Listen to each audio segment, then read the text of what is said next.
we described the five levels of good.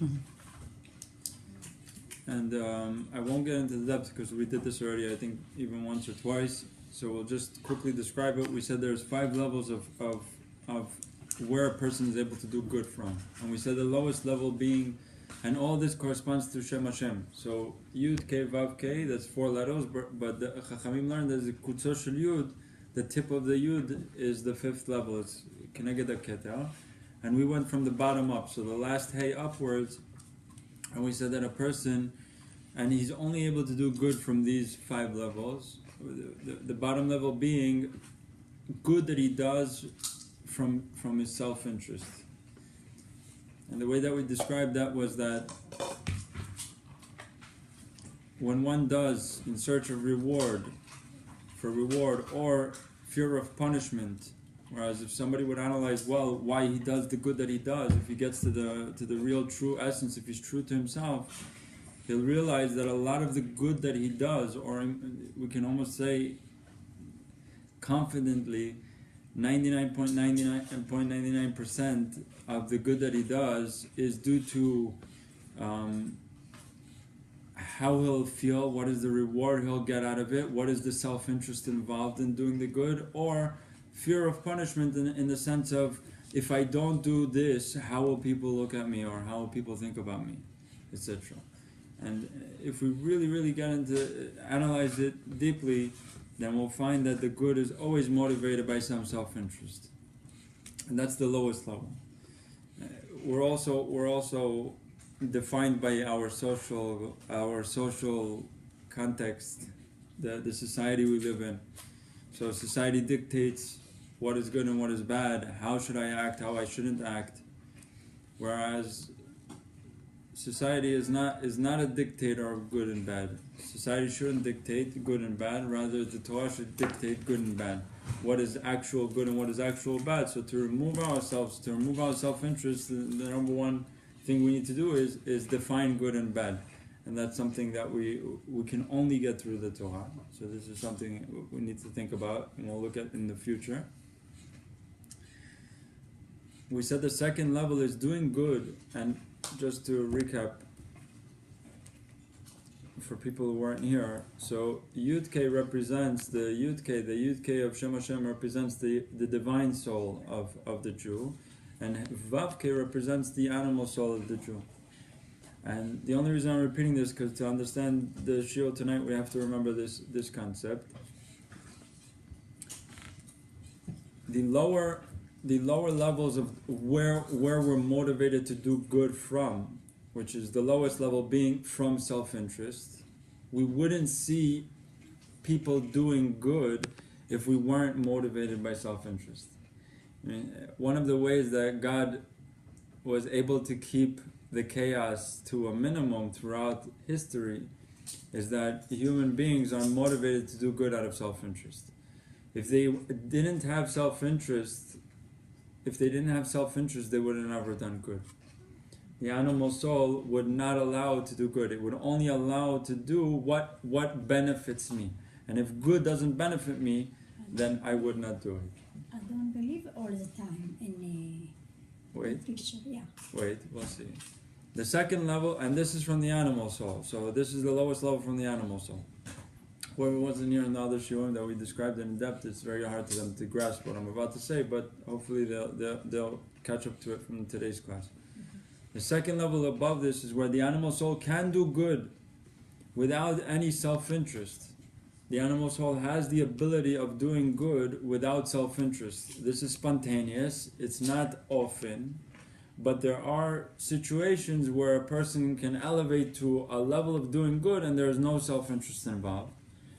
But still, the problem with this level of good, and this is still in the animal soul, is that the good that he's doing, he still feels that it's him doing it, and therefore the satisfaction and the egocentrism that he receives from the good in and of itself is bad.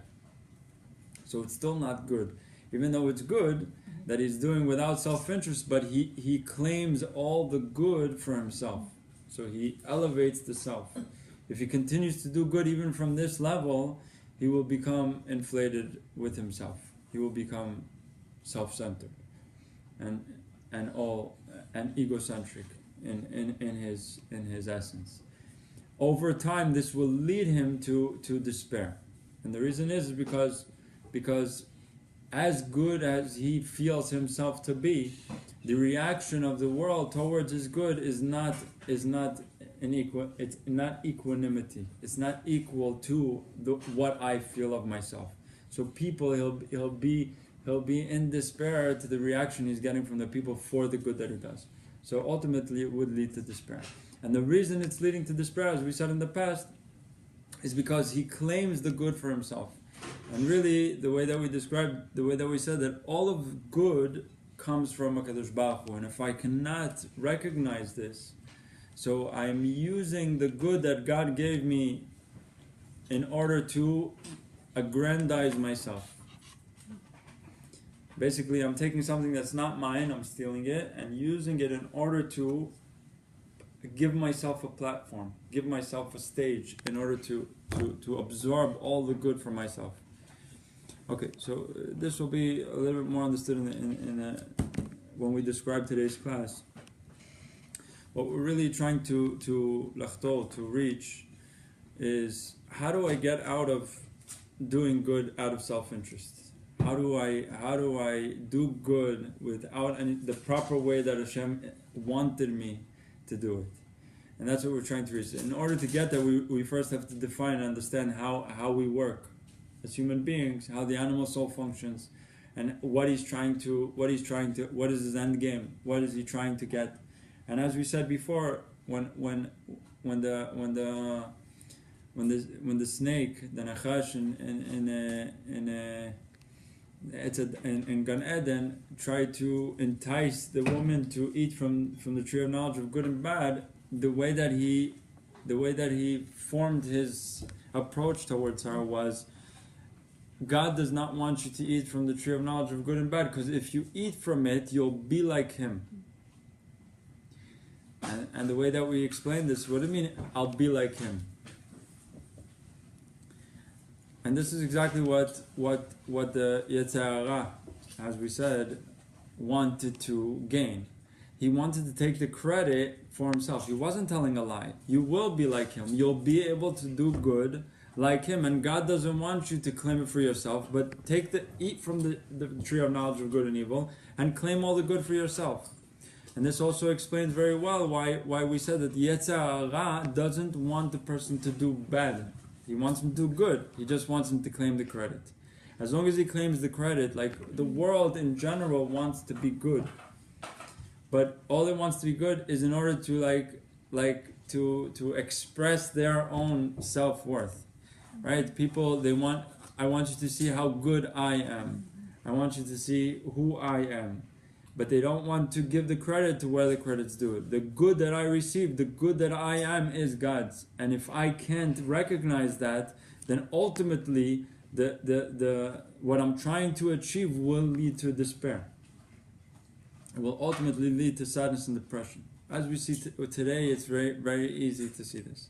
Everybody is chasing this good and the expression of good in order for people to see it. And as a result, they're led to despair, because even the greatest ones who achieve the greatest heights, it's so in contrast to how they feel of themselves, in contrast to how people see them. So they don't get the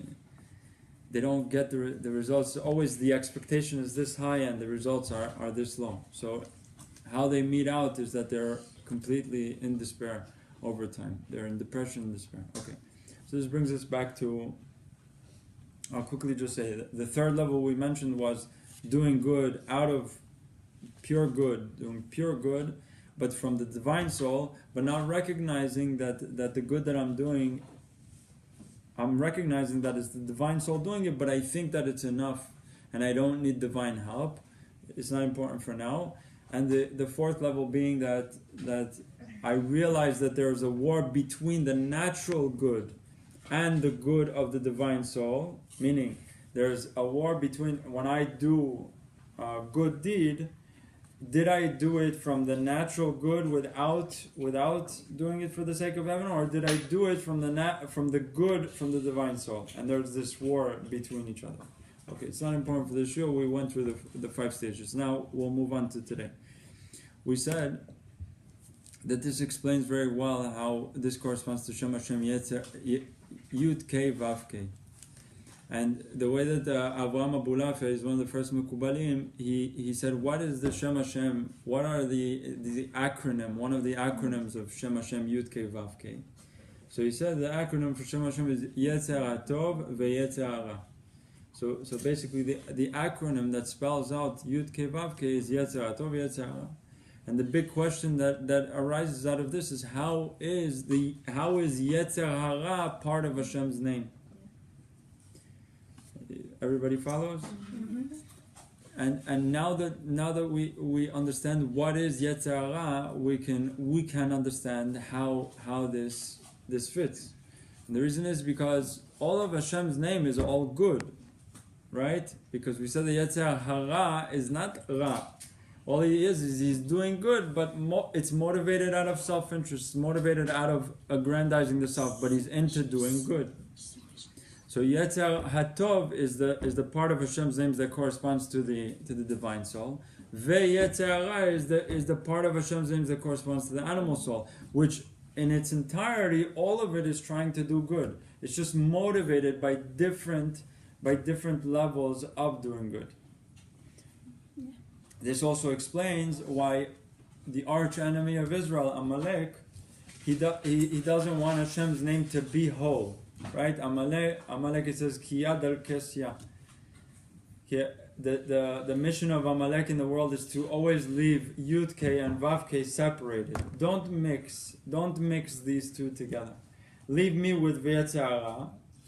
We can see many dictators or throughout history who are very bad people who even wanted to destroy Israel.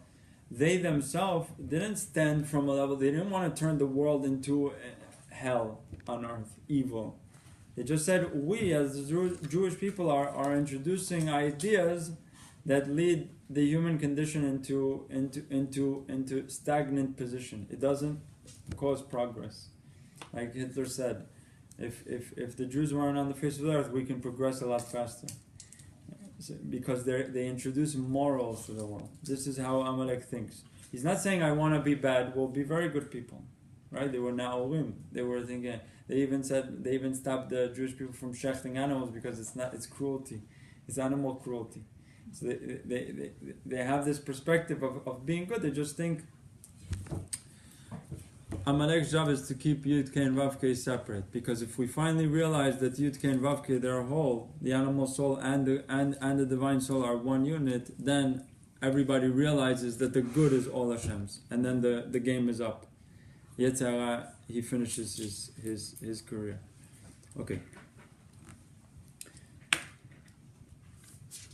Okay, so now we're gonna take the article that Rav Hillel Miparich and basically try to analyze it and see all of this inside and end with how we react to the good that we do.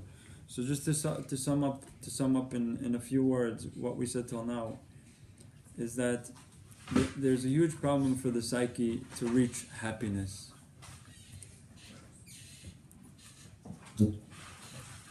Everybody in the world is trying to find the perfect recipe on how you reach happiness.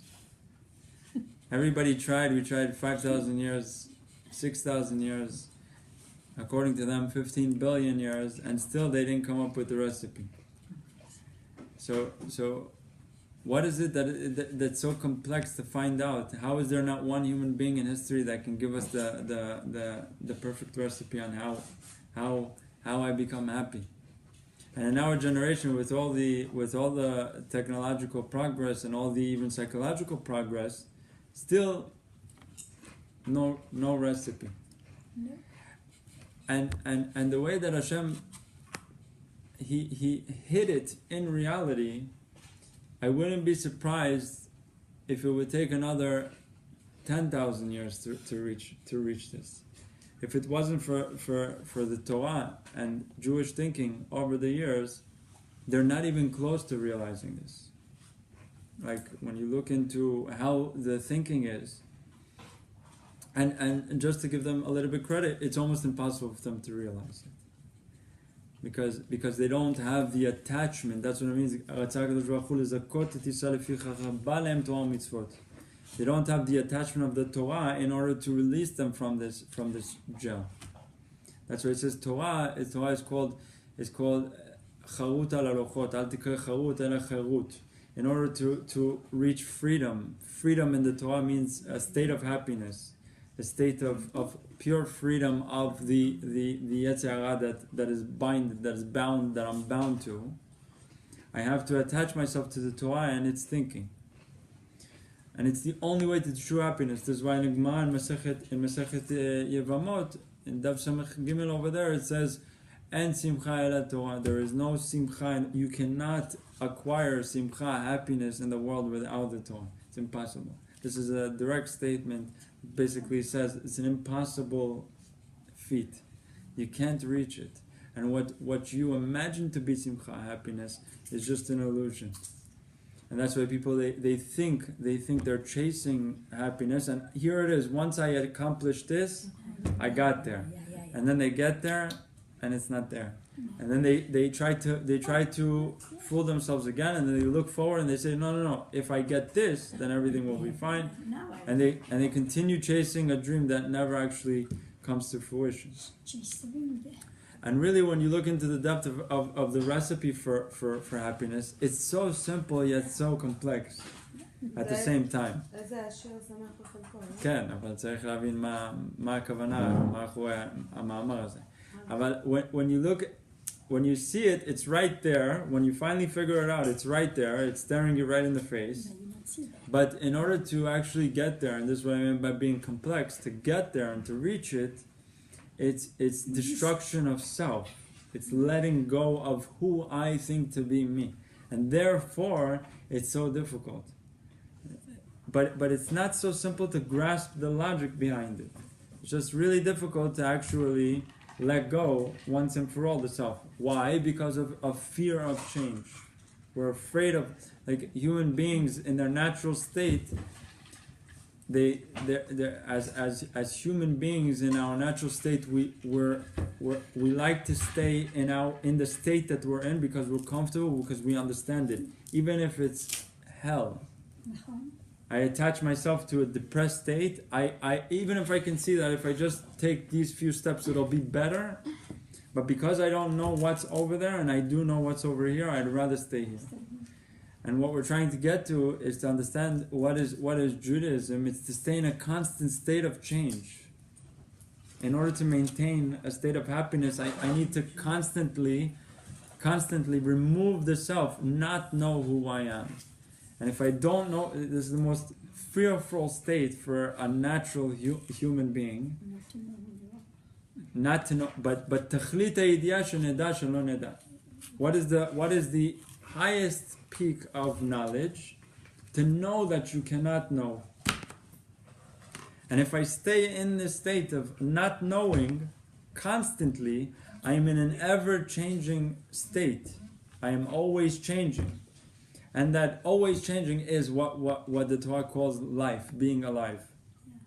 Because I am learning new forever. When we think about this, like when we're children, you try to imagine why they're so happy in many cases. In our generation, not so much. It's because they're in a constant state of change. They see, like, every day that goes on, they learn something that they didn't know about themselves. And then we reach a certain age, like 15, 16, and then it starts to get complex. And then when we start to grasp ourselves, that's when everything goes downhill. When we start to create a self-image, a picture of myself, that's when everything goes down. And we said this is important to do so. Like, you can't get around it. You have to create a self-image. But what it means to be an adult at around 25, something like this, you have to start letting go of the image you created. And that's where usually, in our generation especially, we get stuck. That's why the person, once he defines himself, he doesn't grow too much after that. He reaches the age of 25, at best 30, and that's it. He doesn't change his worldview. He doesn't change his definition of self. He doesn't change anything, and he just stays in this in the way that he defines himself. And it's counterintuitive. It's counterintuitive for the human to think that at this age I'm supposed to let go of my definition of self. I work. I thought about her. I want to tell her, I just thought about her so strongly. I worked so hard through the age of adolescence and through my early adult years. So I worked so hard through adolescence. I went through hell and many things, and through my early adult years to try to figure out myself. And now all of a sudden they're telling me, what you think of yourself, it's not even close.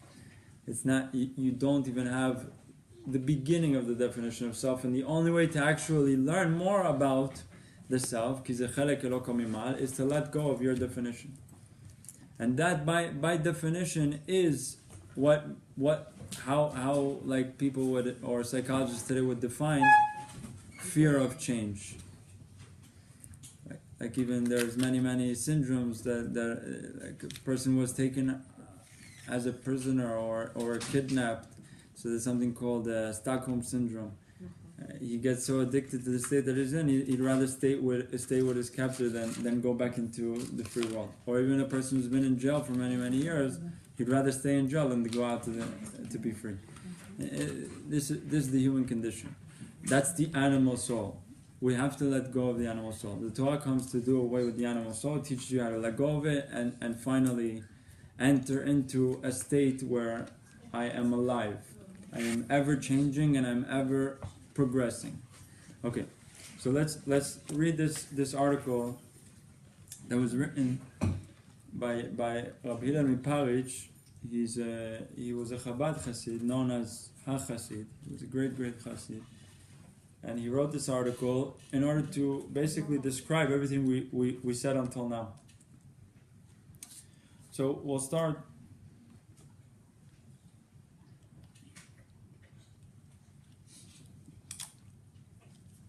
We'll start by saying.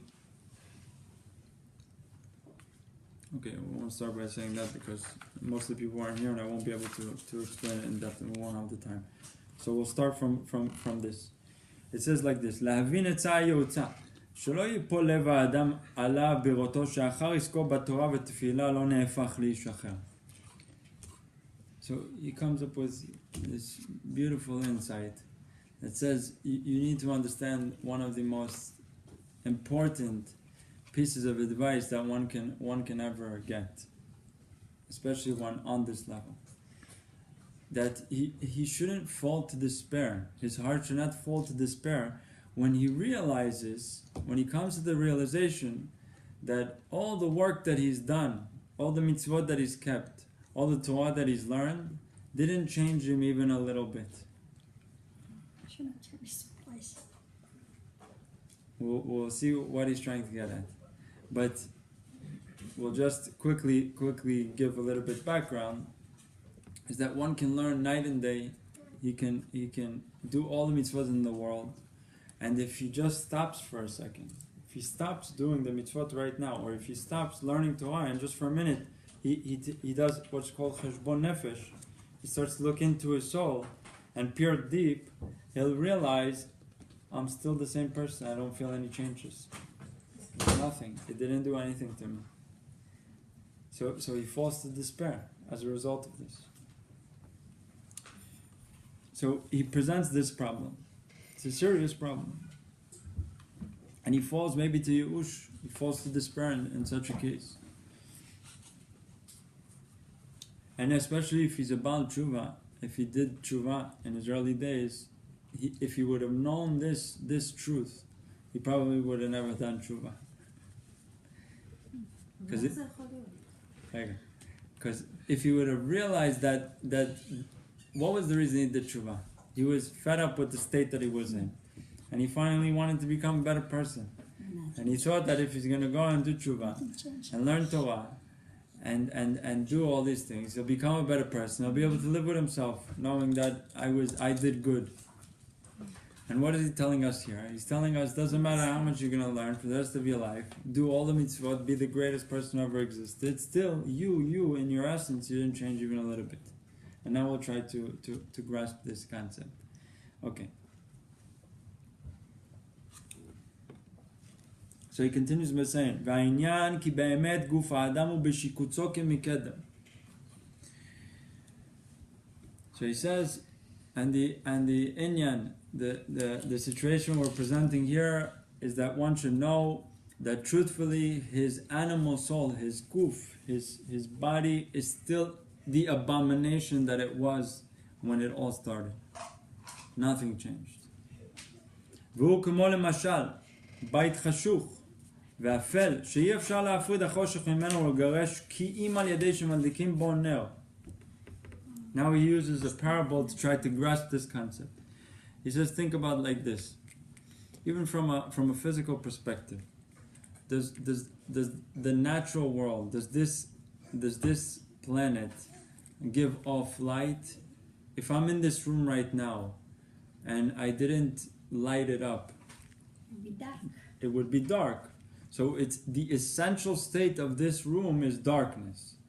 But if I turn on a light bulb, the light is able to push away the darkness.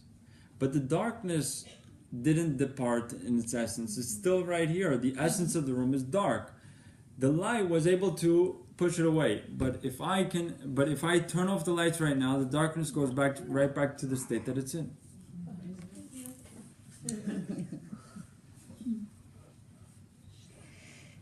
And this is how one should understand this. That the Torah is called Torah O. It's a light.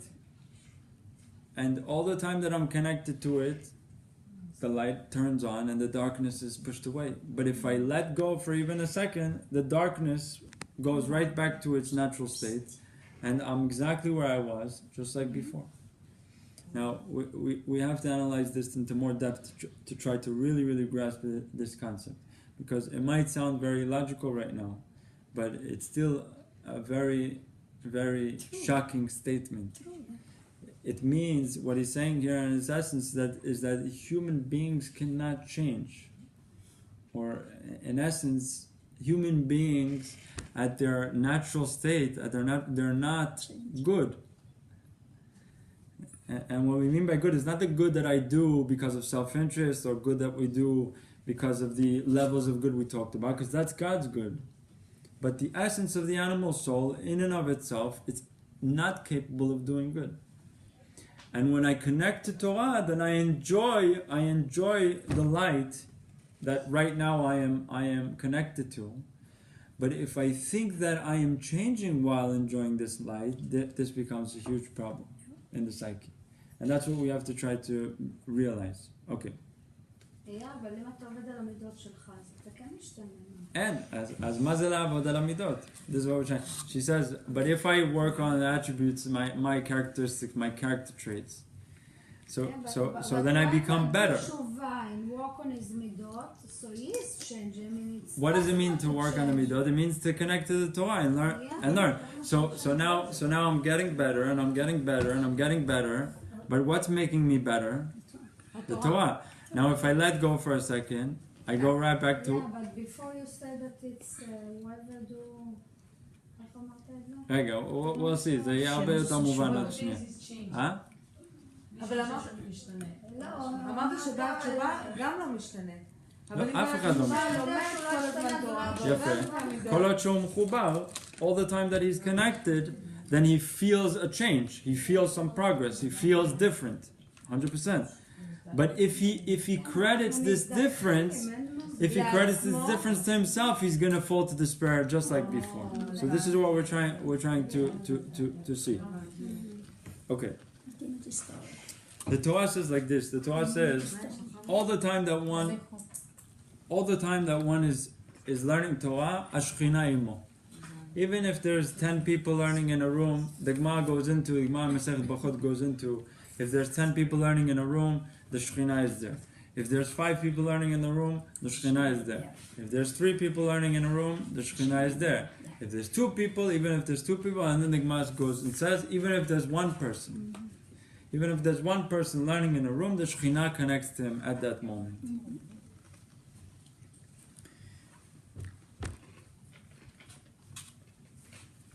Now, the question that he basically presents now is, what does it mean kishikutzam kemikedem? Let's try to look at it and analyze it in this type of a way. We said earlier that a Baal Tshuva, his expectation of doing Tshuva is that he'll become a better person. So ultimately, why is he doing Tshuva? To become a better person. Yeah. You would think that this is a noble ambition. You would think that this is good. But eventually what happens to this person? He realizes that he's not successful. He realizes that when he does cheshbon nefesh, like one who does in yeshiva, you do cheshbon nefesh, you do at the end of the week, before Shabbat comes in, you analyze the whole week. Or sometimes if you're even stronger, you do it once a night. So if at the end of the day, you try to analyze my state of mind, not my state of mind where I am because I learned Torah, but me, who I am, at the essence, nothing changed. And I might come to despair due to this fact.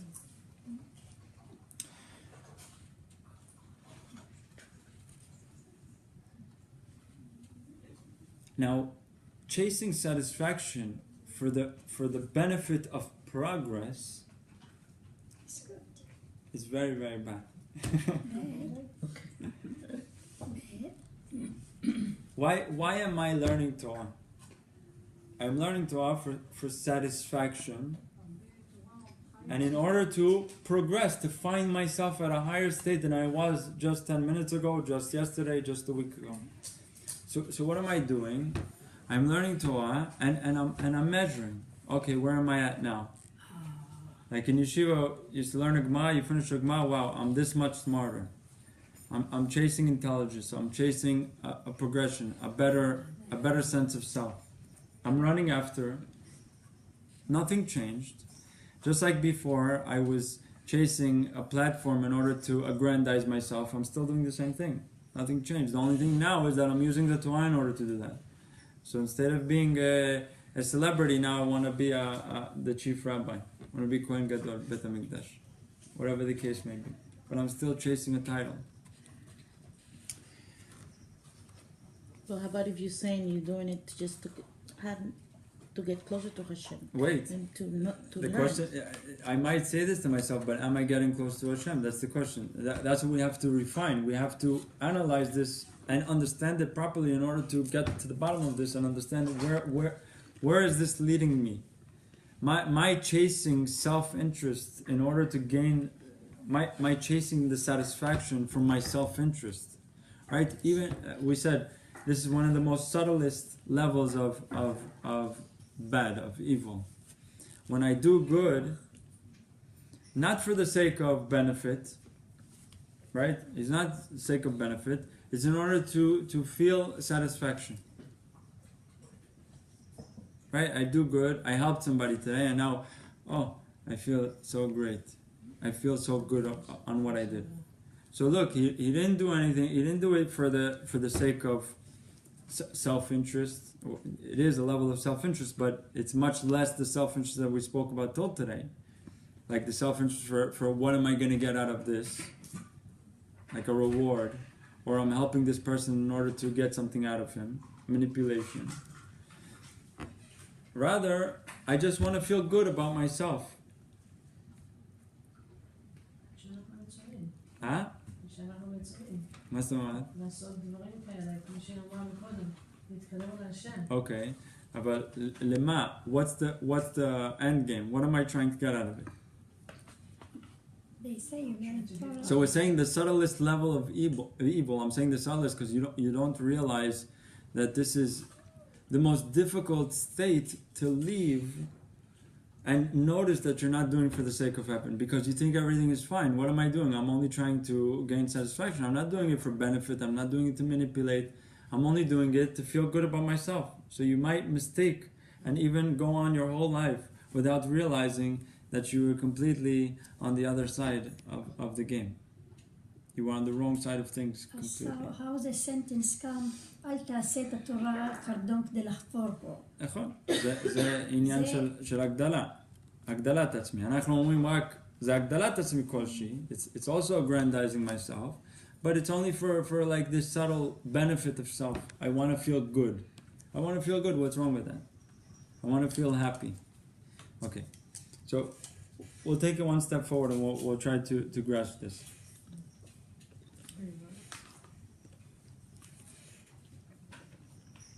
We said that the last hey corresponds to self-interest, doing good for the sake of self-interest. Now, on a subtle level, I'm still doing good for self-interest. Why am I helping this person? Because I want to feel good about myself at the end of the day.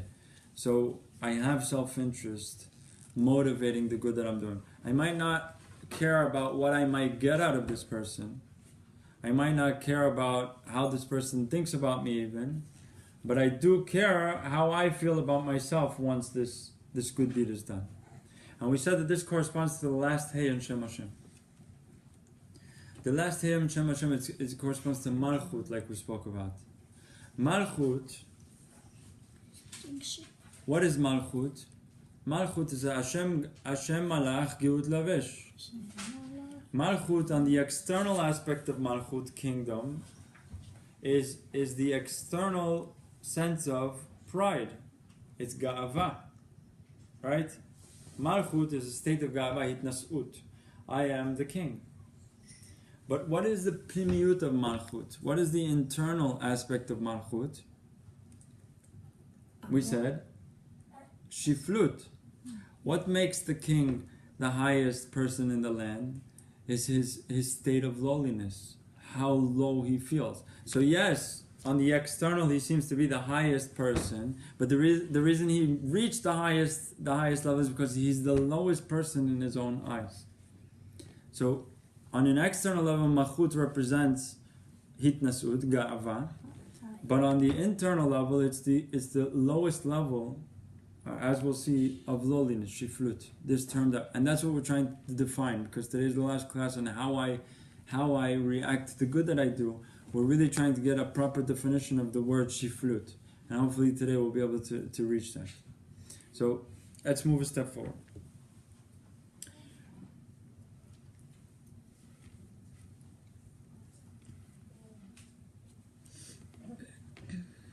It says, To'avat Hashem kol geva lev. To'avat Hashem is like an abomination, or something that Hashem is repulsive to. And what is he most repulsive to? He's most repulsive to a person who has pride. Pride is the greatest separator between God and a human being. And it doesn't matter what level of pride we're talking about. Any type of pride separates me from God. And believe it or not, especially when I am trying to chase satisfaction and receiving the good and the benefit, or chasing the good that I feel from progress. Think about like this. When he says kishikutzoke mikedem, because now we're trying to define this level of shikutzoke mikedem. It's a very hard word to define in English, but it's defined as abomination. Yes. Hopefully you understand what it means and you grasp the concept. But shikut is like abomination, something that Hashem is repulsed to. He very much rejects. So when I didn't do tshuva, I was also in shikuts. But this shikuts, what is this level of shikuts? Before I did tshuva, I was chasing to aggrandize myself. I wanted to express myself to the public and that the public recognized me. So what happened now that he did tshuva? So instead, now he wants to, this shikuts, it's subtler, but it's still a shikuts. it's still an abomination in the sense that he's chasing the satisfaction of progress. Think about it like this. I'll give you, try to give an example to describe this. You have a child who when he's growing, he makes, on the wall, he sees how much he grew day by day, right? And then he sees every time I gained an inch, He wants to get bigger. So it's a natural state of a human being. He wants to see the progress. Yetzer Hara is into seeing progress. If he doesn't see progress, then he will right away question you and ask, what are you doing? You're not moving anywhere. You need to show yourself more. Be more proud. He tries to aggrandize the self in order to achieve something, in order to benefit. Because his benefit, his feeling good of self, is the result of taking the good that I do and monetizing on it. Right? Doing good and receiving the pleasure, the satisfaction that comes out of it. Even if I do it in order to receive benefit, like on the lower level, or even if I do it in order to receive benefit by satisfaction, feeling good about the self. Now, to be b'ma'akav, what it's called, to track my position, it's not a bad thing. But if it's tracking the position in order to see how much I grew, it's a very bad thing. But if it's tracking my position in order to find my shortcomings, to find my flaws, this is a good thing. So instead of seeing on the wall how much taller I got or how much I progressed forward, I need to look into myself and see where is the flaws, where are the problems.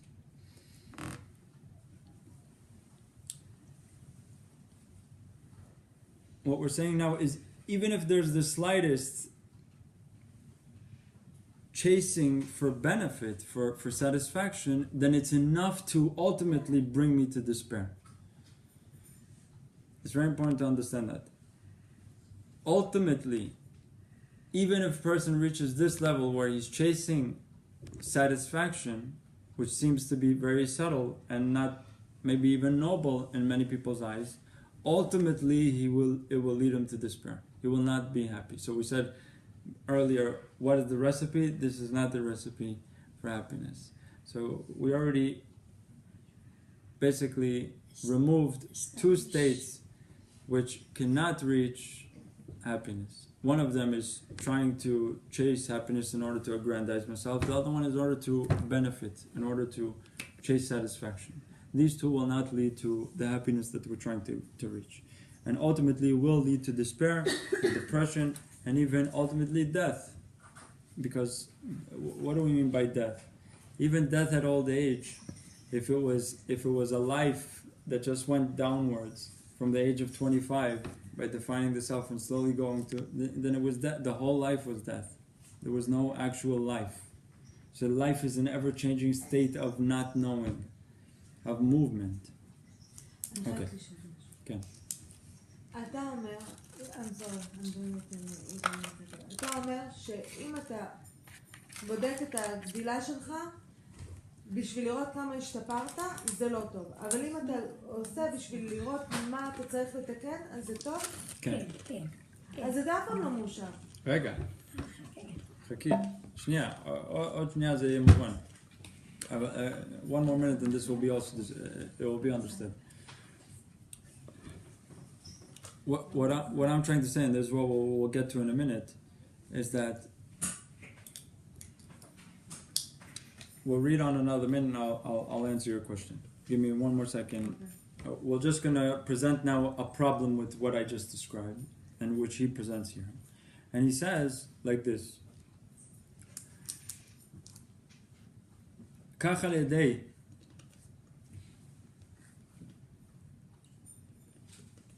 הנה גבהו דרכיו מדרכי בני אדם שאהבה ושנאה הם דבר... Okay, sorry. I jumped one.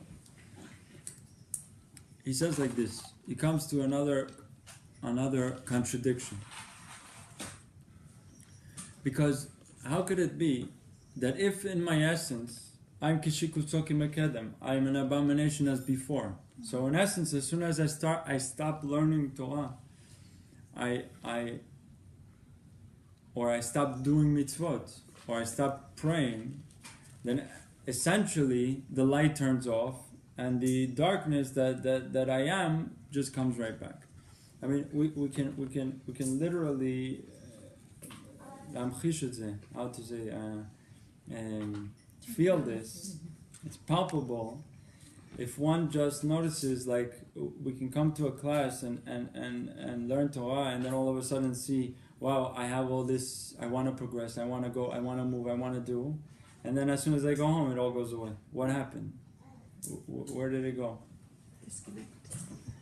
The light turned off. What do I need to do? I need to connect back. I need to stay connected, either by doing mitzvot or either by learning Torah, especially for women doing mitzvot, being connected, and then I can enjoy the light that we're talking about in essence. But if I claim the light to be a result of me progressing, then I'm stuck in a cycle that doesn't end. If I think that I am the one that's progressing, this is ultimately his fault. Where this is the problem that most of us reach. It's like, once I feel that, okay, I'm moving, I'm doing something, I right away feel that I'm the one doing it, and then I fall. So we have to come to the realization that it's impossible, will never change, and as long as I maintain this fact, I'm okay. And we'll see why that is in a minute. So let me read one more step forward. He creates another contradiction, or he notices another contradiction and tries to solve this problem. So he says, after I stop learning and I find myself kishukutzokim akedem, and it says to avat Hashem kol geva lev, that it is an abomination anybody who has pride in his heart. So I am basically saying, by definition, that Hashem ultimately hates me. But as soon as I start learning Torah, and the light is there, then all of a sudden he loves me. And how can he carry these two the paradox at the same time? In essence, this is the problem that we reach. Is that if it says To'avat Hashem kol gevalev, everybody understands what that means? It means that essentially Hashem is repulsed by anybody who has gevalev, but in essence there's no way for you to get rid of that. There's literally no way for me to get rid of that. The only time that he illuminates me, or he allows his light to shine upon me, is when I'm connected to Torah, or when I'm doing mitzvot. And when I'm doing that, then that's the time that he loves me, and he shows me his love. How does he show me his love? That I'm illuminated in the time of learning, I'm illuminated in the time of the mitzvah. I'm feeling something. So he creates this contradiction, and he says, how could it be that Hashem ultimately he hates me and ultimately he loves me at the same time? So this is how he answers.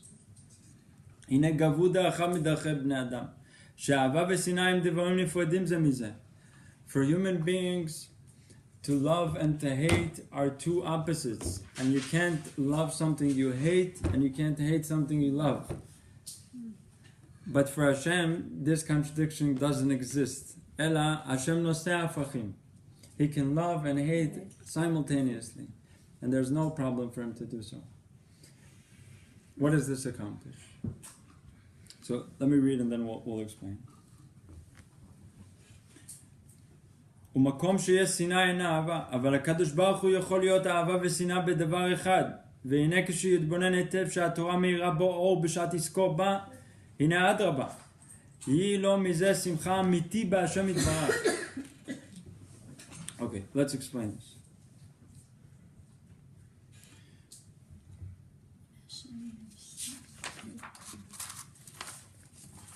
So we answer here that Hashem noseh hafachim. He carries paradoxes.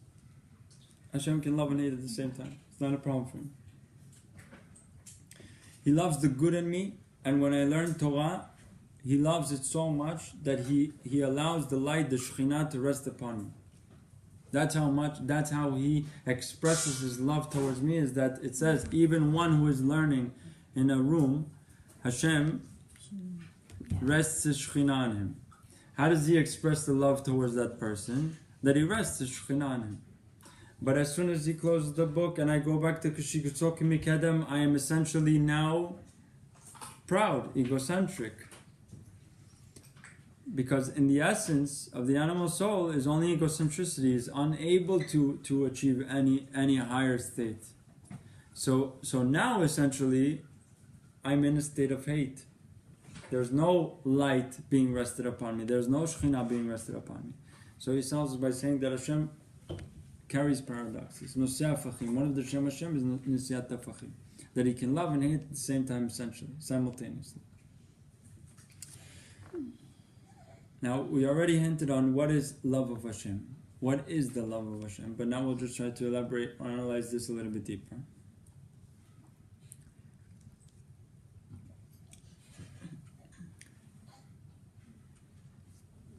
So it says, the light that illuminated him at the time of learning. That light is at the expression of love of Hashem towards me. And we're now talking about limud, so we're more targeting the men. But for women it's just the same. Even in limud now, or when they do mitzvot, when he says mitzvot, limud, tefillah, all of these things are when Hashem enters the person, He rests the Shekhinah upon him at any of these deeds. Whenever one is doing these deeds, that's the expression of love towards that person. The problem is that what happens afterwards? And this is like, is it possible for Him to love me even after I stop? And this is something we'll try to answer. But think about this for a second. Why, when I stop, because there is pride, why is that pride existing, and why does He all of a sudden hate me due to this pride? Because essentially He's repulsed by the pride. So the best way to describe, it's a very hard word, but hate is the repulsion. To'avat Hashem kol gevalev. After I do the mitzvah and I learn Torah, what am I doing right after? I measure. How am I? How was I? Am I good? What am I not realizing? What am I not realizing? That it was His. I'm taking the credit for myself. So ultimately, To'avat Hashem kol gevalev. But now when I'm learning, I'm not consciously aware of this state. So He rests the Shekhinah upon me. As soon as I'm done, I start to think about the self. So ultimately, what is the solution? The solution is to realize this truth. And now we'll try to grasp this concept. If I can realize this truth and know afterwards that it wasn't me, then even afterwards there won't be ga'ava there, because I can't claim the credit. I cannot take it for myself. I know it's not me. I know that ani keshikutzo kimekedem. Okay, so let's see this inside now. It says, if he contemplates this truth, and he's true to himself, right? It's a very difficult truth to grasp, that I'm unchangeable. It's a very difficult thing to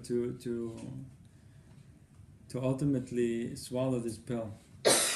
That me, myself, like, what's the problem here? The problem is that I grew up as a child, and I grew up as even a teenager and an adult even, that me. It's all me. I am good, I am this, I am that, and now all of a sudden Torah is teaching me it's not you. And not only that, you have to completely do away with this whole thinking.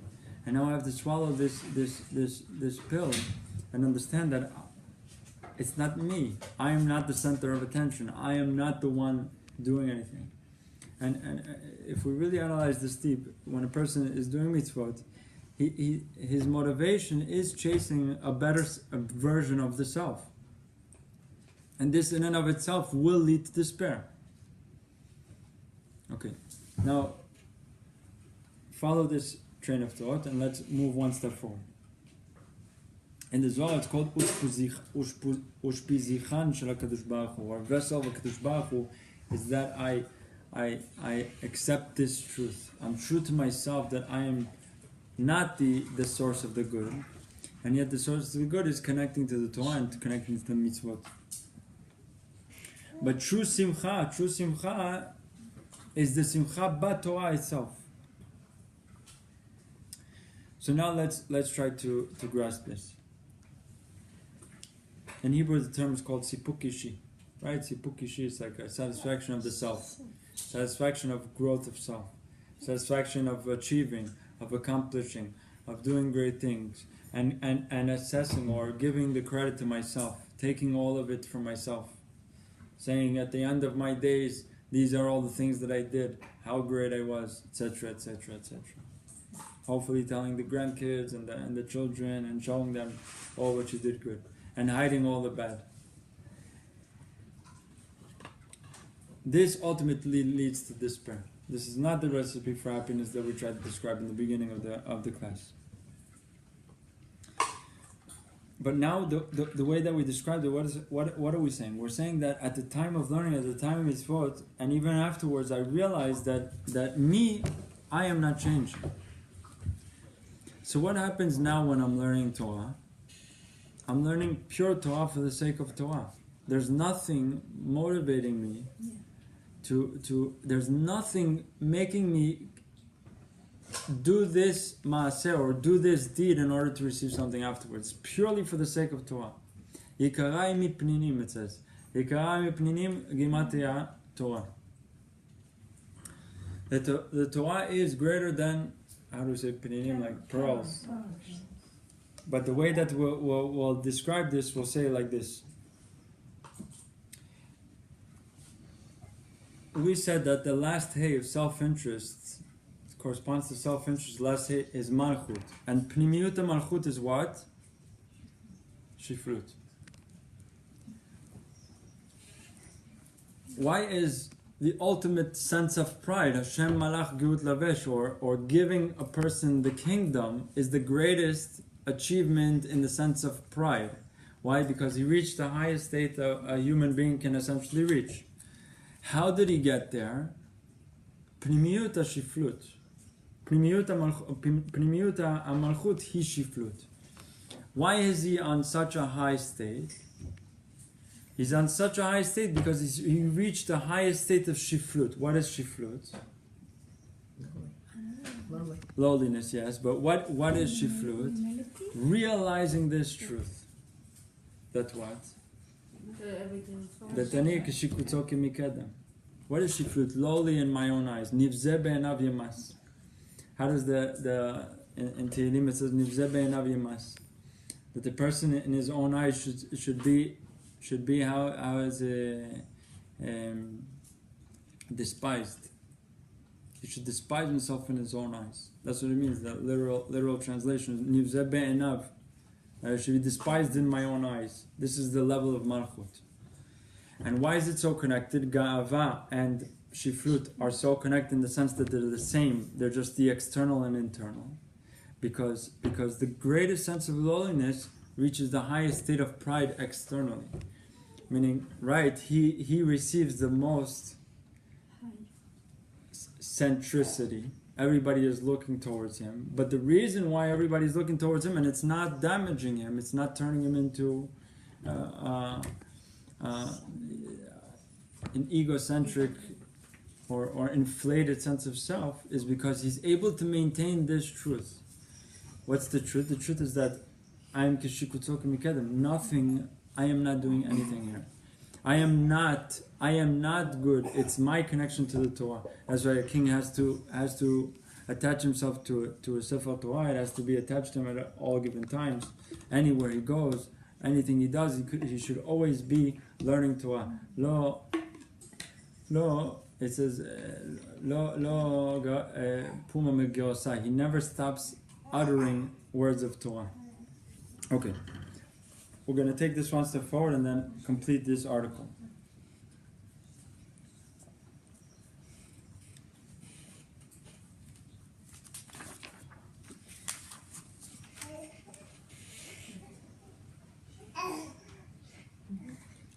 why does this ultimately reach to pure happiness?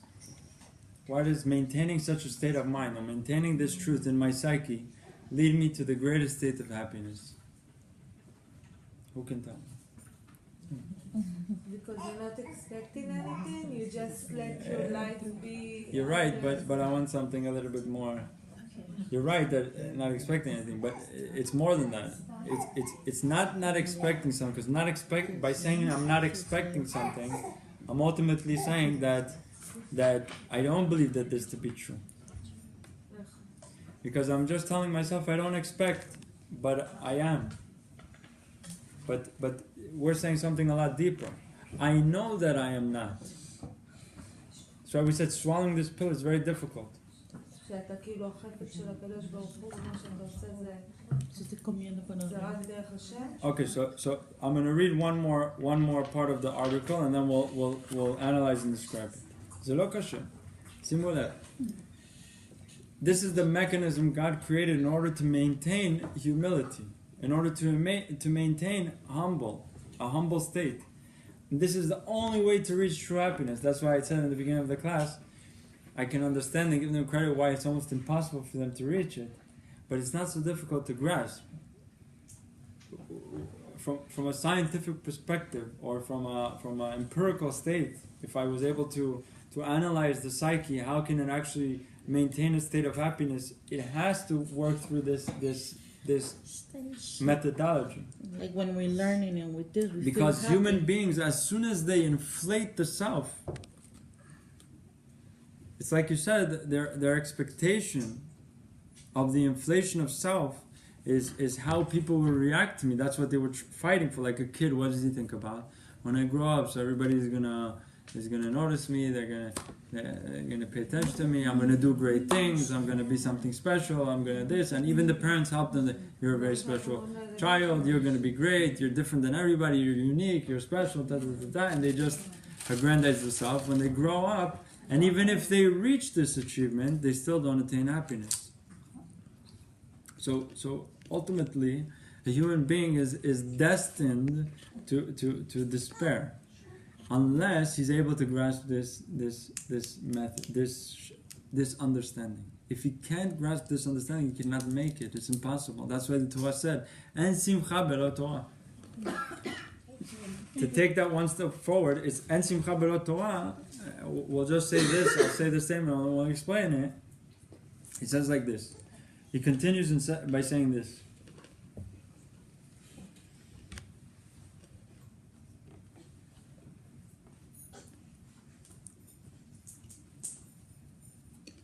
He says, I'll read a little bit before because we said it, but we'll go over.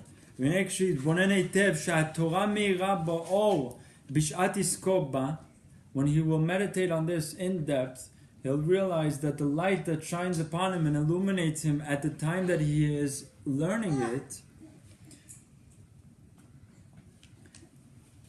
he'll realize that this is the source of his happiness. He will be so happy so happy in Hashem Yitbarach.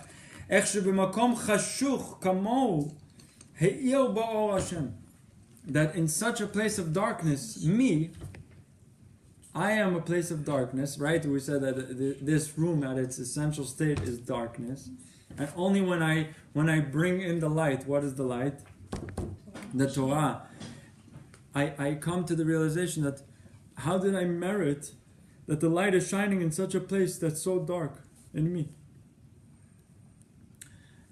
So the result is if I learn Torah and then I take the credit, then it'll stay dark and it'll ultimately lead to despair. But if I understand this concept that me, at my essential state, I am darkness, there's nothing to change. There's nothing to move. There's no, I don't want to use the word expectation because it's not, I'll explain why later, but there's no moving. I am just like you can give up the dream from now. Give up the adolescent or the childish understanding of the self, that it's great and it can do great things and etc., etc. and I accept the fact. This is called the Bal Tshuva Mevugar, and we'll explain what that means. In his childish Bal Tshuva state, he's trying to attain height. He's trying to attain change. But ultimately, if he becomes Mevugar, if he becomes an adult, he realizes there's nothing here to change. But as long as I maintain this connection to Hashem, then His light will shine in me, and as long as that light shines in me, I am so happy that Hashem chose to shine His light through me. For me. Okay. We'll read another very important part, and we'll explain. מה שאין כן העצבות היא מגדלות שהיא יקר בעיניו מאוד ורוצה שיהיה הוא יש ודבר ולכן כשרואה בעצמו השפלות שלו ייפול ליבו בקרבו ויתקצף על התורה והעבודה שלו שעבד. אוקיי.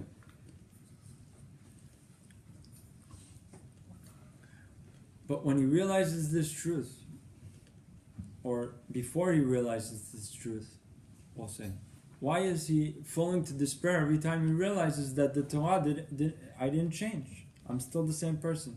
Where is the atzvut? Where is the source of this sadness coming from? Right. Where I want to try to analyze it deeper. Try to get a little bit deeper. חוסר שמחה זה הבעיה. השאלה מאיפה, where is this sadness sourced from? Inside, יצר הרע. יצר הרע. Okay, close. יצר הרע. טוב, יצר הרע זה ברור. שאלה, this is how הלשון שלו, שימו לב. מה שאין כן העצבות היא מגדולתו. אם האדם נופל רוחו מלראות שהוא לא גדל מאומה. Right? He comes to the realization that I didn't grow at all. ואומר, למה לי להתעסק בתורה?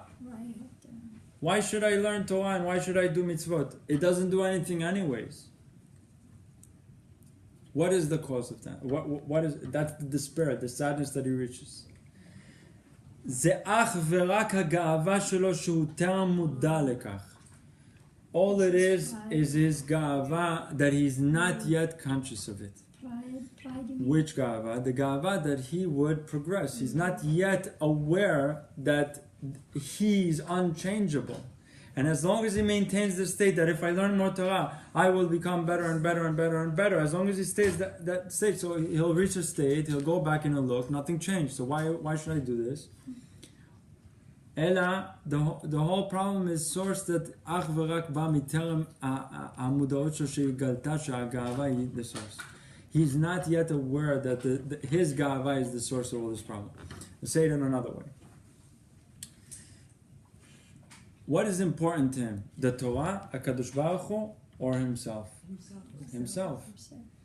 And he doesn't see the Torah as yakar hi mipninim. He doesn't go to learn Torah for the sake of learning the Torah. For the sake of showing the light of the Torah. The Torah has the light and it is the light and I want to show you to the world. Or Torah kuchabrichu v'oraita Yisrael kuchabrichu v'oraita chadu. Ella, he wants to progress to himself. So who's more important? He's the important. All the focus is on the I. So ultimately he reaches despair. When a Baal Tshuva reaches this realization, ultimately he does reach this realization, he can break, he can fall into some kind of breakdown, a nervous breakdown. Only when he is mitbager and he realizes this truth can he overcome it and yitgaber on this and actually attain a state of true humility. But what happens to a person who's religious from birth? Many of them don't come even to this cheshbon nefesh. They don't even realize that something is wrong. They learn Torah. That's it. And that's it. And they don't come to the realization, wait a minute, I'm not changing. They not hear even the concept. And this Anshe Chassidut in those days they gave it, one can reach 120 and can be tamim begavato. He's not aware of his gava. Until I become aware of this realization, until I become aware of this truth, I can't ultimately reach true happiness. I can't ultimately reach humility, true shiflut. what do we say? We said we're trying to define the word shiflut, loneliness, in its ultimate understanding. In its ultimate understanding, why is it called shiflut? Why is it loneliness? It's loneliness maintaining that I am shafat, and there's nothing to do about that. I am just darkness. And when I connect myself to Torah and Kadosh Baruch Hu, the light shines. And I enjoy this light. I can be enjoying this light greatly. And I could have great simcha b'Hashem, but I never credit this light to me. It's not mine. So I'm not getting anything out of it for this to aggrandize the self. Rather, I am maintaining a state of complete loneliness. Now, this seems relatively easy, but to fully or swallow this pill that I'm talking about, to fully come to this realization and absorb it and accept it as truth, where I am literally nothing, darkness, and there's nothing that I can do to change that, and ultimately I'm just connected to Torah in order to shine the light through me and be a vessel for that light, then I ultimately can never reach true happiness. And this, he goes on to one more sentence, and he says this.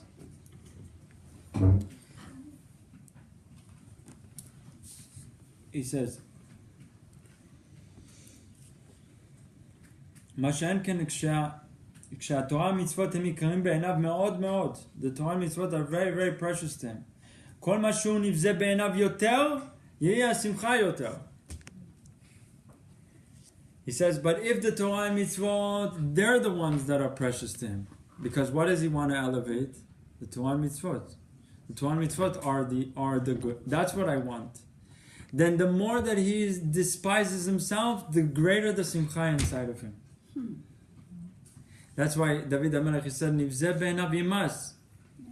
And a very beautiful thing is, which chapter, which perek Tehillim is this? It's a very beautiful thing. It's the Yud K, the 15th perek Tehillim. And how many psukim are inside? How many psukim are in this 11? How does that fit beautifully what we said? Yud Ke Vav Ke, because Vav Ke is 11, Yud Ke is 15. And the beautiful Siyata D'Shmaya is that the Yud Ke, the chapter Yud Ke, connects to the 11 by realizing this. And in this chapter it says, Nivzeh be'enav nimas ve'etira Hashem yichabed nishba la'ara v'lo yamir. We say this, some people say this in the morning. But this Yud K connects to the 11 to the Vav K and makes it whole. How can I become whole and pure if I maintain this truth? That me, the 11, can never change. The 15 is the one that's doing all what's going on. Okay, we have a few more minutes, so we'll wrap this up with a few more, with the end of what he says here.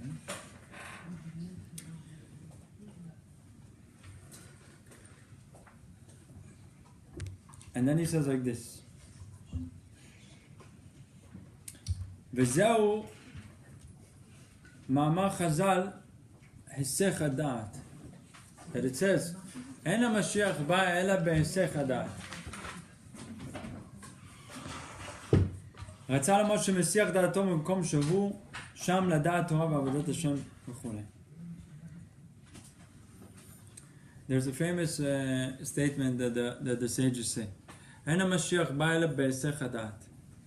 Anybody who learns the class that we come to that we're learning on Monday, this seems to be counterintuitive to everything we learn, because we're saying that the only way the Mashiach comes is because we become very consciously aware of the Mashiach, and then the Mashiach will come. And what Chachamim is saying is that אין המשיח בא אלא בהיסח הדעת. That when one removes his awareness, we are not ready. We are not. Then the Mashiach comes. Yeah. But now we can understand this, and through Rav Hillel and Miparich very well. אין המשיח בא אלא בהיסח הדעת. What is the היסח הדעת he's talking about here? The היסח הדעת he's talking about is תדמית עצמית, conscious awareness of self. What is the problem? Why can't I overcome this truth? Why is it so hard to do what we're saying here? Why is it so hard to, I'll say it another way. Why is it so hard to let go of self? Right? Everything I came to know of myself, everything I defined myself to be, now you're telling me that it's complete garbage and just erase it from your consciousness Dismiss and it. do away with it, because all of what you told yourself over the years is just a whole lie.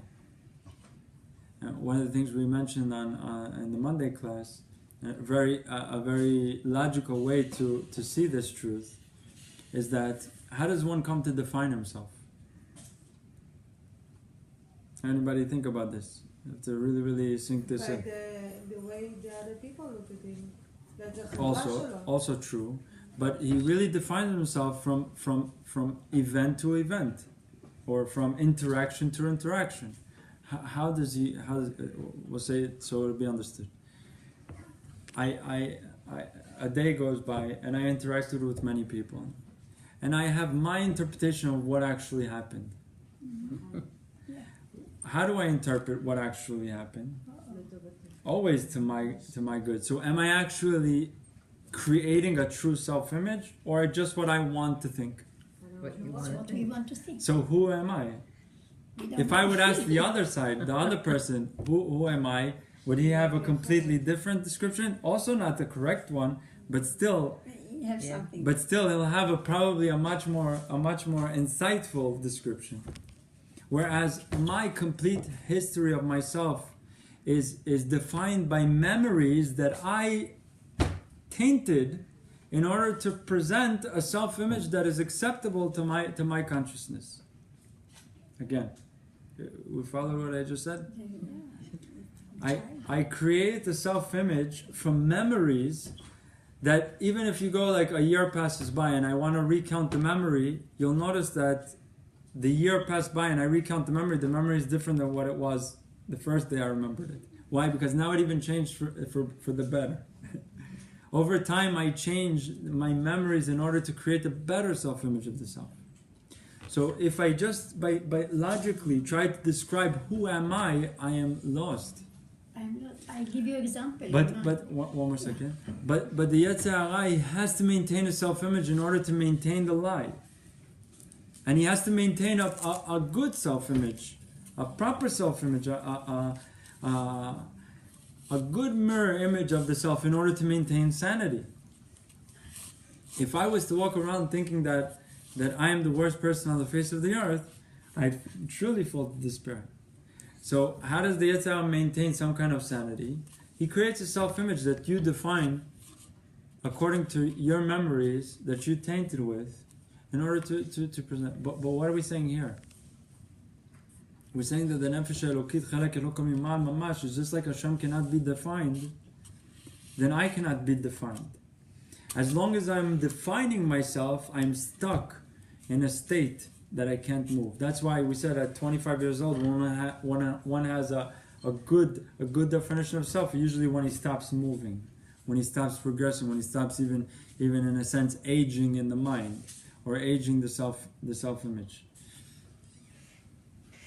Whereas the Torah is prescribing something completely different, saying don't ever define yourself. Like we learned in the past, we said, what is Mitzrayim? Mitzrayim is a state of mind.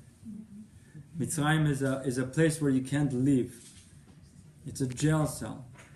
But Mitzrayim is also the letters Yitzarim, or another way to read it is Tziurim. Mitzrayim is a definition. It's an image of self. What gets me stuck in my position and I don't want to change, even if I am completely depressed? Somebody comes to me and tells me, listen, I'm going to make you very happy. All you have to do is change a few of your daily routines. I'm scared. Leave me alone. Thank you very much. I'm scared. I want to stay where I am. And what am I doing? Even when I'm in a state of depression, what am I doing in my depression? I'm trying to maintain a proper sense of self. That's all I'm doing. Like I sit at home and I look at the ceiling, Existence. and I'm trying to like think about the things that happened and think about the things that I talked to with my friends, and I'm good. I did good. I did this. I was right. I was this. I'm not wrong. And I try to define myself in a positive light. That's all I do. So all the time that I'm sitting idle at home thinking, what am I doing? I'm just trying to maintain a sense of self that's good. What am I actually in? I'm in despair. I'm not even realizing it. I'm depressed. What's the problem? The problem is that you're defining yourself. You think you have a grasp of the self. It's very bad. What are we trying to prescribe here? Only when one does away with self-consciousness, that's when the Mashiach arrives. You're not ready. Oh. It's not that I stop to think Hashem on the Mashiach. It's that I stop to think about myself. When I'm Mashiach da'ati ma'atzmi, from myself, that's when the Mashiach comes. At least even on an individual level. I reach a Geulah Atzmit at least. For me, the Mashiach came in the sense of I am redeemed. I am not stuck in Mitzrayim anymore on the individual level. Maybe all of Israel is not out, but Mashiach for me, from my little world, my small world, he's here. אבל שאתה מנסה לתקן את עצמך, אמרנו, אין בעיה, אפשר לתקן את עצמי. איך אני מתקן? How do I rectify the self? You rectify the ego. What do? You get it to the realization that you are unchangeable. That is rectification of self. There's no better rectification of self than you realizing this truth. And realizing this truth ultimately does away with myself. Who is the greatest in all of the Torah, as defined as the most humble man in the face of the earth? Moshe Rabbeinu. Moshe Rabbeinu says in the Zohar, what is the highest state he ever reached? It's in the Pasha Ve'ata Tetzaveh, where his name is not mentioned. It's the highest state that he reached in all of his lifetime. What is it trying to image? Is that only when he reaches a state where he's completely not conscious of self, that's when he reaches the highest state of Anava. It's like Nun Bo. We don't know where Moshe is buried. For us, it's like a figment of the past. There's no grasp of who he was. We have interpretations of who was Aaron, more than we have of Moshe. We have interpretation of Miriam. We have a lot of stuff. But to really define who was Moshe, it's almost ungraspable. And why is that? And we even brought a story for the Rebbe. There was a famous interview done with his driver, who spent 3 hours a day with him for all of his life, pretty much. You know how many hours that is. And he said, "Can you give me a description of who he was?" And he says, "He's elusive. He's completely out of my grasp. I don't even know. I can't touch the personality. There's nothing there. All he is Connection, maybe no connection. you can't grasp like everybody you talk to. You have a friend you talk to. You grasp a personality, a tipus we call it. Yeah. There's no tipus. There's no tipus when you go. The antipus. It's not a tipus. You know how do you say tipus? It's not a character. It's not a sense of being. True happiness is loss of sense of being. And so it seems counterintuitive to everything.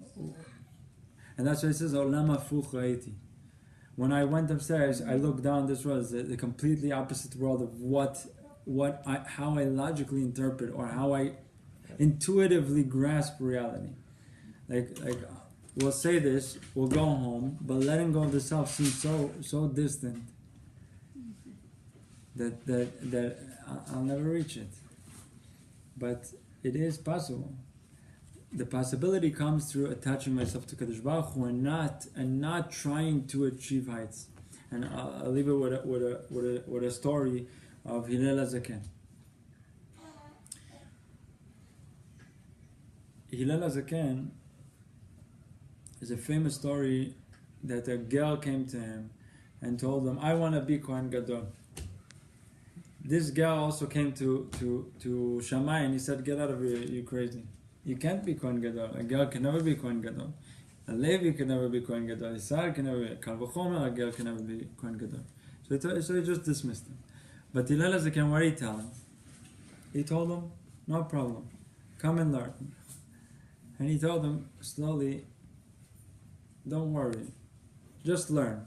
He learned, and slowly he reached the understanding that it's impossible for him to ever reach to become a Kohen Gadol.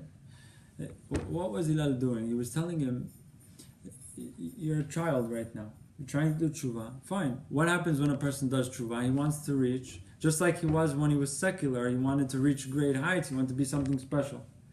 And this is the counterintuitive thing, is that the way to reach something special is not wanting to be something special.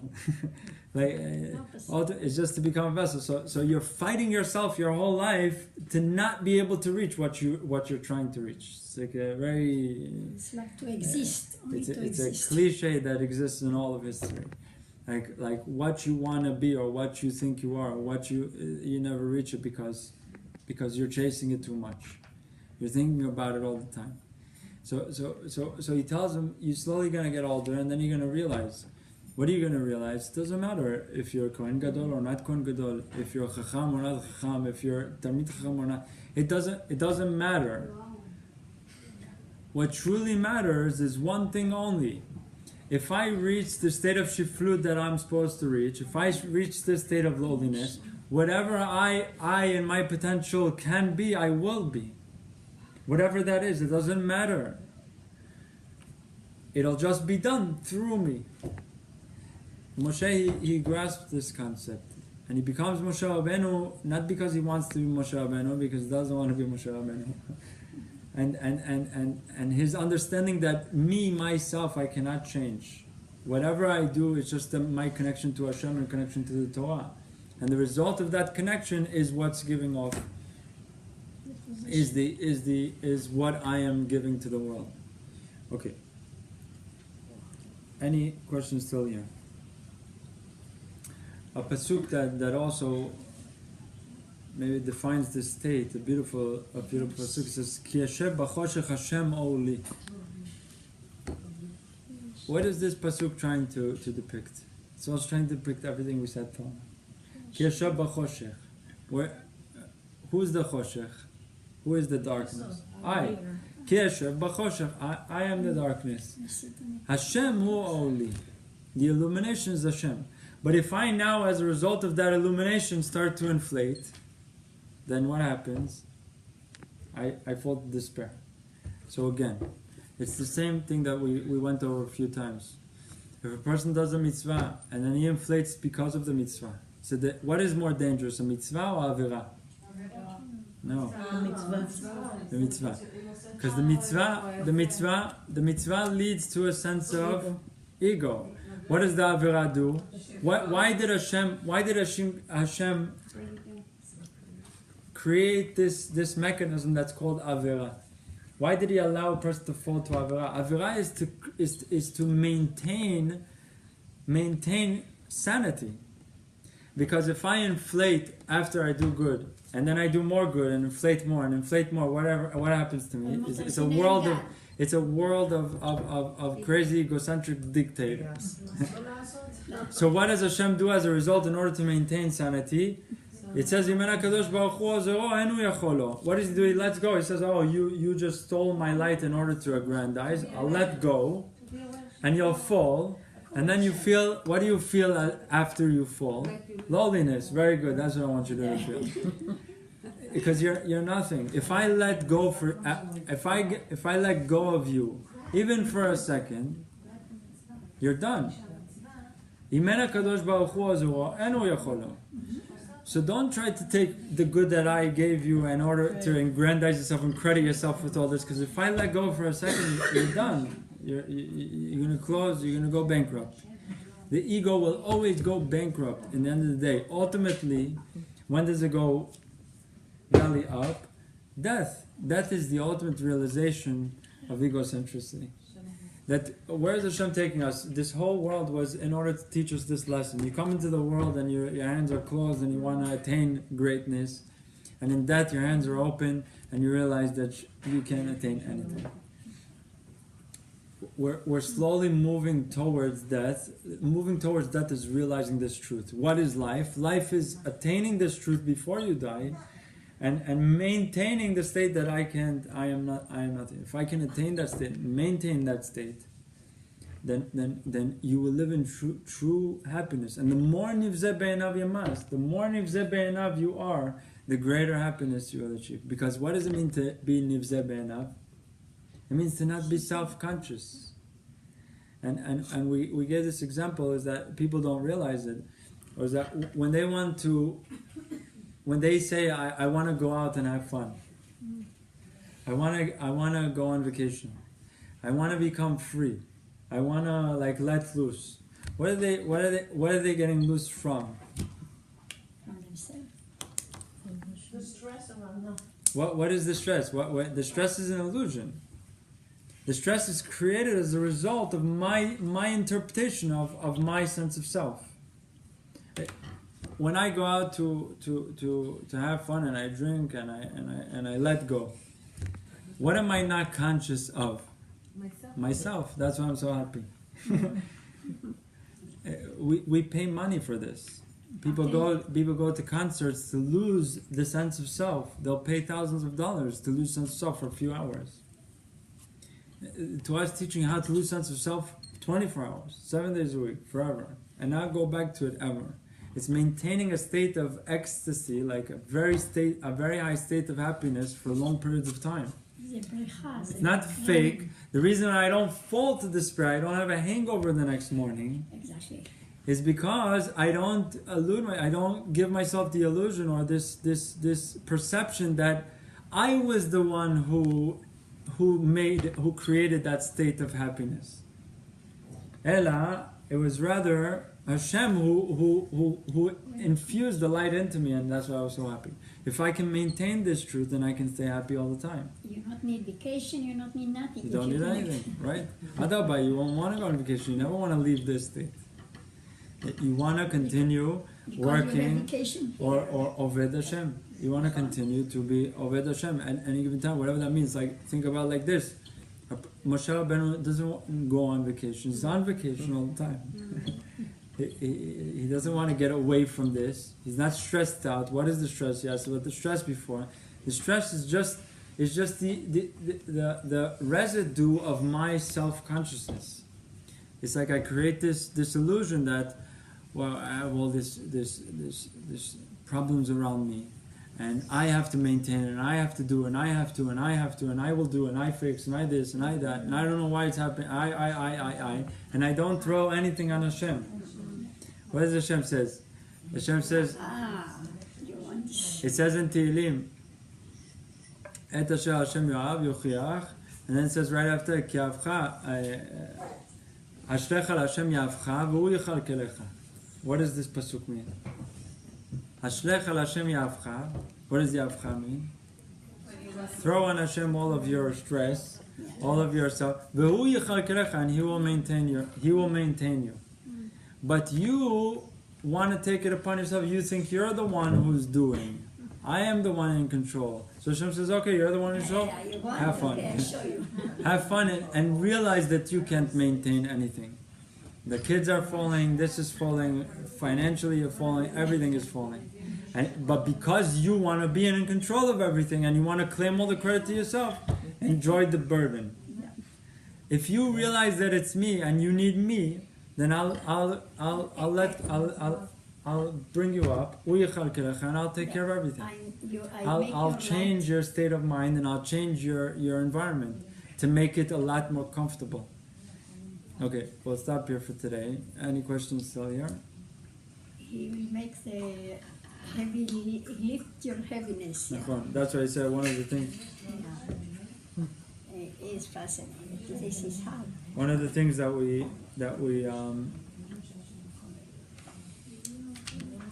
in the story of David HaMelech, where he finally comes to the realization, Vayiti shafal be'enai, where he says Vayiti shafal be'enai, it's coming off of the story of a mistake he made. What was the mistake he made earlier? Is that he took the Aron Kodesh and he lifted it up he brought people to lift it up. And it says, Aaron noset nosav.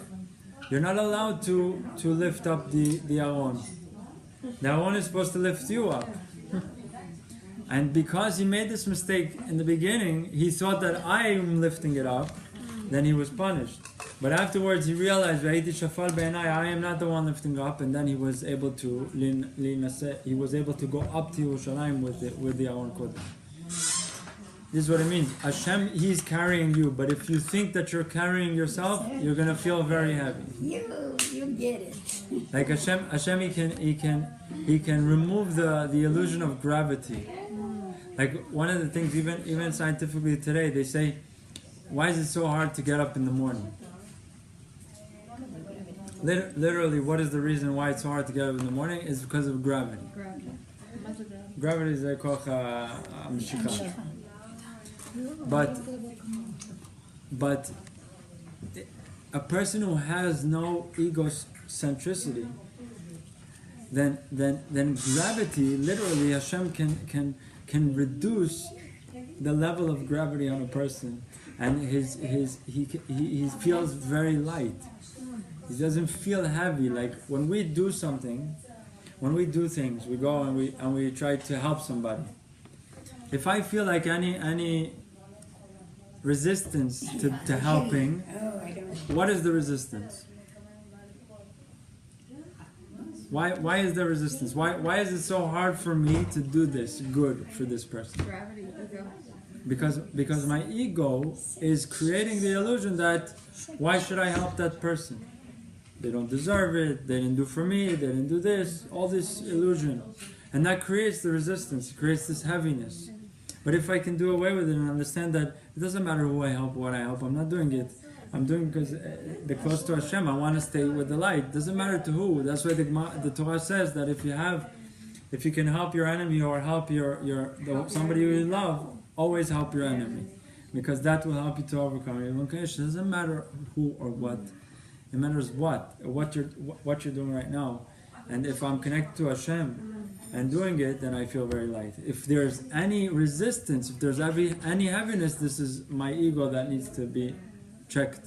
It needs to be taken into consideration. If you understand that Hashem is the one bringing you this opportunity to do mitzvah, then you wouldn't think, oh, she doesn't deserve Not only bringing me the opportunity to do the mitzvah, that's only part of it. He's actually the one doing and giving me all of the possibility, all the capability, all the tools needed in order to do it.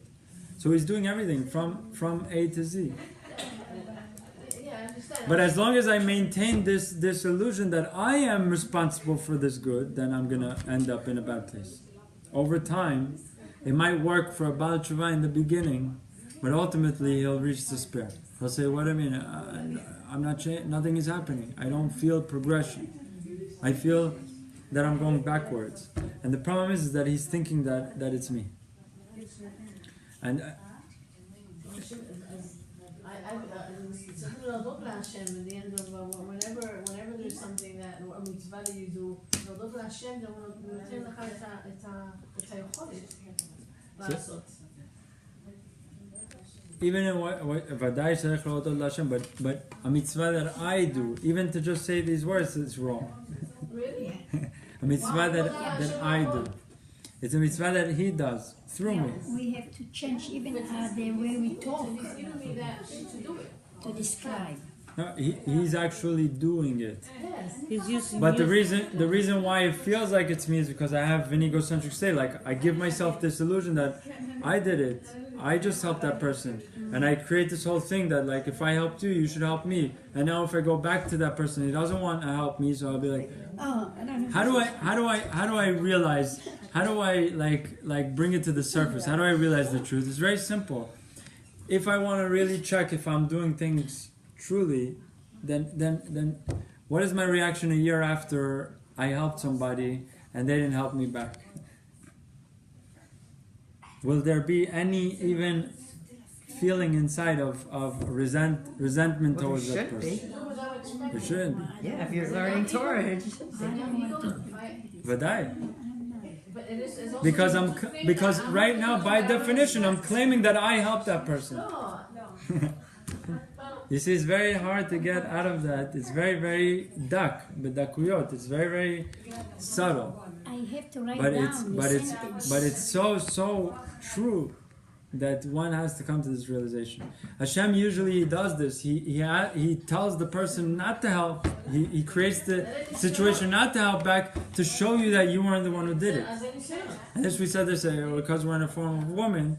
I said this a few times in the past, that a woman can prepare a meal for many people on Shabbat, and why is she so motivated to do it, and she makes all these matamim, all these great things, cookies, ugo, this, that, everything, and then at the end of the day, somebody barely ate, the other one didn't say thank you, this one, this, and nothing. Start to think. So then I'm like, okay, so why should I do this? And the next time I'm gonna do it again. I do it again. Why am I doing it?